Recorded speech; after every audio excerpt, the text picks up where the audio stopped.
Saudi Prince जिन्होंने हमें 25 अरब देने थे, ऊपर से गुजर गए बगैर बताए, बगैर पूछे। उन्होंने यह भी नहीं बताया कि चले मैं अपने जहाज में तेल ही आपके पास से भरवा लूंगा, ऊपर से गुजर गए। वो तमाम के वक्त आईएमएफ की जो डिप्टी हेड है, उनका नाम गीता गोपीनाथ है, और वो सेकंड नंबर पे आप समझ लीजिए आईएमएफ के डिप्टी मैनेजिंग डायरेक्टर हैं। जब वो मोदी साहब के साथ खड़ी होकर तस्वीर बनवा रही हैं, जब वो ब्रिटिश प्राइम मिनिस्टर जो खुद एक हिंदुस्तानी नजाद हैं और वो भी अपनी हिंदुस्तानी हेरिटेज को सेलिब्रेट कर रहे हैं, शोकेस कर रहे हैं, वहां पर पाकिस्तान से आपके सामने खबरें रखता हूं हम अपनी करतूत क्या कर रहे हैं। एन उसी वक्त गीता गोपीनाथ जितनी ही पढ़ी लिखी, उनसे कहीं ज्यादा मेरे ख्याल में वाइज, उनसे कहीं ज्यादा मेरे ख्याल में जहांदीदा, उनसे कहीं ज्यादा मेहनती डॉक्टर सानिया निश्तर, जिन्होंने दुनिया के वर्ल्ड क्लास इदारों के ऊपर काम किया और जिन्होंने पाकिस्तान के अंदर गरीबों के लिए बेहतरीन काम किया।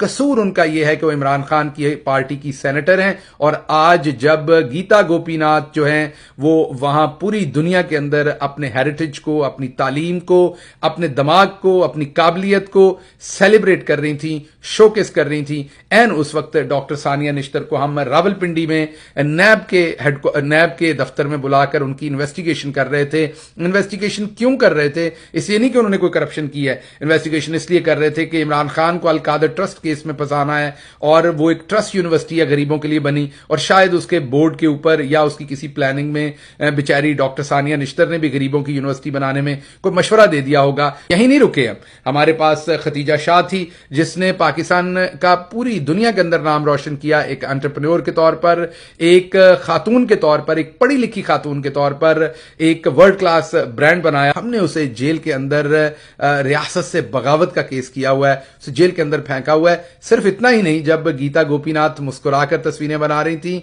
हमने ना सिर्फ खतीजा के चेहरे से मुस्कुराहट छीनी है, हमने उसकी छोटे बच्चों के चेहरों से भी मुस्कुराहट छीनी है, और खतीजा की जमानत तक नहीं हम सुनने देते। जब गीता गोपीनाथ खड़ी होकर दुनिया के तमाम लीडर्स के साथ आंख में आंखें डालकर बात कर सकती है, उस टाइम खतीजा शाह जो है वो जज के सामने भी खड़ी नहीं हो सकती। जज उसकी जमानत सुनने से बुज़दिल जज भागे हुए हैं, उसकी जमानत तक नहीं सुनते, रिमांड पे रिमांड दे रहे हैं। यही हम नहीं रुके, फिर हमने वर्ल्ड क्लास डॉक्टर्स बनाकर पूरी दुनिया में भेजी। मैं मेल डॉक्टर्स तो है ही है, मैं फीमेल डॉक्टर्स की बात कर रहा हूं। अमेरिका के अंदर जो हमारी फीमेल डॉक्टर्स हैं, जो पाकिस्तान का नाम रोशन कर रही हैं पूरी दुनिया के अंदर, जिसने उनको पढ़ाया उसका नाम डॉक्टर यास्मीन राशिद है। मीन बहुत सारियों को पढ़ाया, उनमें से किंग एडवर्ड के प्लेटफॉर्म के ऊपर और दूसरे मेडिकल कॉलेजेस के अंदर। कैंसर से वो लड़ी, इस टाइम मुअम्मर हैं, वो उमर रसीदा है, सियासत में आ बैठी, गलती ये थी। इमरान खान का साथ दे बैठी, गलती ये थी। जब गीता गोपीनाथ वहां पर अपने हेरिटेज को, अपनी तालीम को, अपनी उम्र भर की, अभी तो वो यंग है गीता गोपीनाथ, बहरहाल जो भी उनकी अभी तक प्रोफेशनल उम्र है उसको सेलिब्रेट कर रही थी, हमने डॉक्टर यास्मीन राशिद को एड़ियां रगड़ रगड़ कर मरने के लिए हमने जेल की अथाह गहराइयों के अंदर फेंका हुआ है। और याद रखिए उनकी जमानत भी हम सुनने को तैयार नहीं है। यहीं पर नहीं है, हमने आगे इससे भी बहुत आगे के काम किए हुए हैं। हमने जब गीता गोपीनाथ वहां पर खड़ी थी तो हमने कहा कि किस तरीके से हो सकता है कि हमारी कोई और पढ़ी लिखी खातून जो है वो अंदर ना जाए। तो फिर आप सबको पता है कि हमारी सबसे मशहूर जो एमएनए हैं केपीके से, उनके साथ क्या किया गया, उनको भी इसी तरीके से जेल में रखा गया है। जब गीता गोपीनाथ वहां पर सेलिब्रेट कर रही थी, हमने अपनी औरतों का क्या हशर किया हुआ है यहां पर। यही बात खत्म नहीं होगी, इन दोनों खबरों को, तीनों खबरों को ऐसे नहीं आप कर सकेंगे।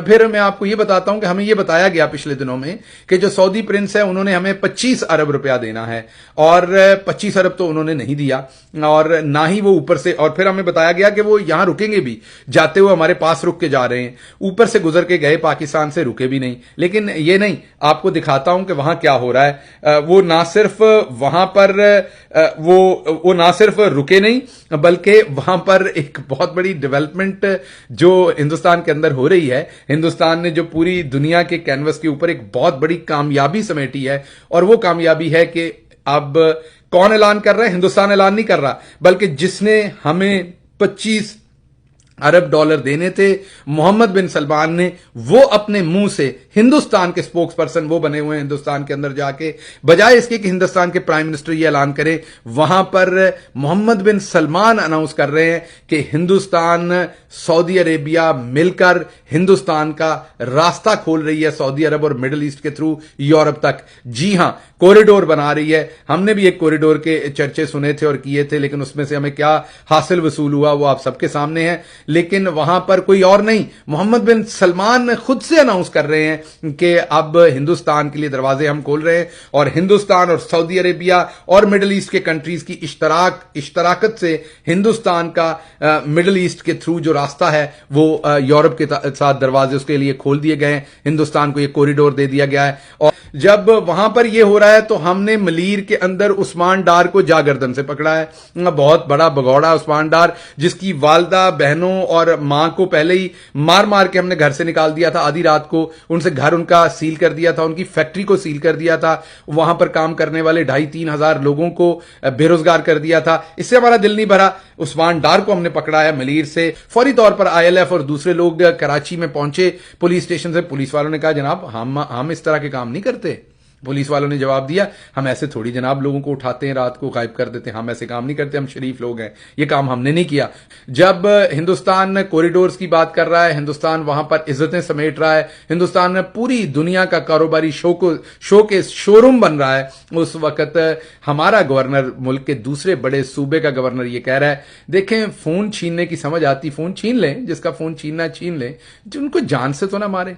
जी हां, वही रियासत जिसने डंडा उठाया हुआ हर एक के पीछे, वही रियासत जो कहती है फना करके रख देंगे, वही रियासत जो कहती है कि ऐसी की तैसी जो सामने खड़े, वही रियासत घुटनों के ऊपर आकर कहती है आपने फोन छीनना है, बिल्कुल छीन लीजिए, इसमें तो कोई बुरी बात नहीं, इसकी तो हमें समझ आती है, लोगों की जान ना लें। तो